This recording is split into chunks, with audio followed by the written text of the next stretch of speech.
Assalamualaikum warahmatullahi wabarakatuh. Innal hamdalillah nahmadu wa nastaghfiruh wa na'udzu billahi min syururi anfusina wa min sayyiati a'malina. May yahdihillahu fala mudhillalah wa may yudhlil fala hadiyalah. Asyhadu an la ilaha illallah wa asyhadu anna Muhammadan abduhu wa rasuluh la nabiyya ba'dah. Saya Sadam Ananda Saputra dari kelompok 8 ingin membacakan hasil persentase kami yang berjudul Etika dan Ilmu Pengetahuan. Sebelum memasuki materi, sejenak kita mengetahui latar belakang dari ilmu pengetahuan.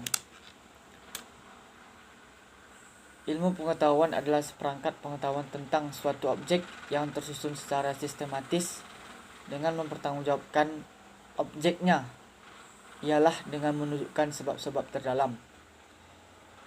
Adapun ciri-ciri ilmu pengetahuan adalah universal, abstrak, pemikiran, dan teori.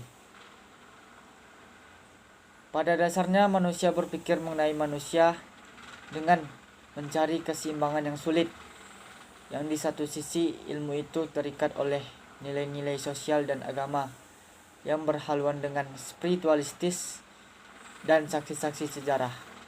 Baik, langsung saja kita masuki materinya, yaitu pengertian etika dan ilmu pengetahuan. Etika berasal dari kata Yunani etikos, yaitu etos yang berarti adab, kebiasaan atau praktek.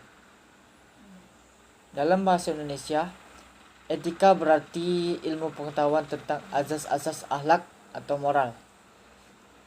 Dan etika yang merupakan suatu perilaku manusia yang didasarkan pada nilai-nilai spiritual yang bertujuan untuk menanamkan dalam jiwa berupa sifat ketuhanan. Etika secara terminologis adalah cabang filsafat yang mempelajari perbuatan atau tingkah laku dan nilai moral baik dan buruk manusia. Perbuatan yang dapat dinilai baik buruknya adalah tingkah laku, gerakan-gerakan, kata-kata yang dilakukan dengan kesadaran. Ya, seperti yang saya katakan tadi, etika itu adalah tingkah laku atau perilaku baik dan buruknya seseorang. Kemudian etika itu adalah sebuah ilmu, bukan sebuah ajaran. Dan di sini etika terbagi menjadi dua jenis. Yang pertama, etika deskriptif. Yang kedua, etika normatif. Etika deskriptif ini adalah yang sudah menggambarkan atau menceritakan apa adanya tanpa ada penilaian. Kemudian etika normatif adalah yang sudah diberi penilaian baik dan buruknya. Di sini ada beberapa tanggung jawab etika. Yang pertama itu kodrat manusia, yang kedua menjaga keseimbangan, yang ketiga bertanggung jawab atas kepentingan umum, yang keempat bersifat universal. Assalamualaikum warahmatullahi wabarakatuh. Nama saya Halpi Arwani, saya dari kelompok 8. Baiklah, saya akan melanjutkan penjelasan yang sudah dijelaskan oleh teman saya, Sadam Ananda Saputra. Ilmu pengetahuan adalah buah karya manusia yang memiliki sifat dan makna yang sangat multidimensi, dan perkembangannya selalu berintikan nilai tentang kebenaran. Hal ini dipengaruhi oleh keberadaan manusia sebagai makhluk yang kompleks yang tidak sederhana adanya. Dalam bahasa agama, etika berarti bagian dari akhlak, karena akhlak bukanlah sekadar hal yang menyangkut perilaku manusia yang bersifat batin, yang dimotori oleh hati nurani. Akan lebih sempurna jika ilmu yang dilaksanakan dengan pertimbangan etika diperkuat dengan nilai-nilai ilmu pengetahuan, karena kebenaran ilmu pengetahuan adalah kebenaran ilmu yang temporal, sedangkan kebenaran agama adalah kebenaran absolut. Ibarat kata pepatah yang berarti ilmu tanpa agama akan buta dan agama tanpa ilmu akan lumpuh. Pengaruh ajaran etika terhadap ilmu pengetahuan. yaitu salah satunya adanya rasa cinta, adanya pemikiran yang sistematis, mencegah egoisme, berpikir bijaksana, dan bertanggung jawab. Hubungan etika dengan ilmu pengetahuan.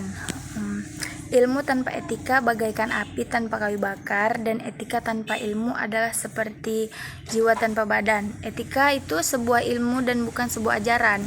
Jadi, etika dan ajaran moral tidak berada di tingkat yang sama. Bagaimana bila harus hidup? Bukanlah etika melainkan ajaran moral. Ilmu dan etika sebagai suatu pengetahuan yang diharapkan dapat meminimalkan dan menghintarkan penyimpangan dan kejahatan di kalangan masyarakat. Etika memberikan semacam batasan maupun standar yang mengatur pergaulan manusia di dalam kelompok sosialnya. Etika ini kemudian dirupakan ke dalam bentuk aturan tertulis yang secara sistematik sengaja dibuat berdasarkan prinsip-prinsip moral yang ada dan pada saat dibutuhkan dapat difungsikan sebagai alat untuk menghakimi segala macam tindakan yang logika rasional umum dinilai menyimpang dari kode etik. Ilmu sebagai asas moral atau etika mempunyai kegunaan khusus, yakni kegunaan universal bagi umat manusia dan meningkatkan martabat kemanusiaan. Ilmu pengetahuan dalam ajaran etika merupakan mata rantai tidak terpisahkan. Hal ini bermakna ilmu pengetahuan mengandung nilai-nilai etika atau etis, yaitu nilai tentang baik dan buruk atau benar dan salah tentang objek yang berada dalam ruang lingkup manusia. Terima kasih kepada teman-teman yang sudah mendengarkan penjelasan dari kelompok kami. Sekian dan terima kasih. Assalamualaikum warahmatullahi wabarakatuh.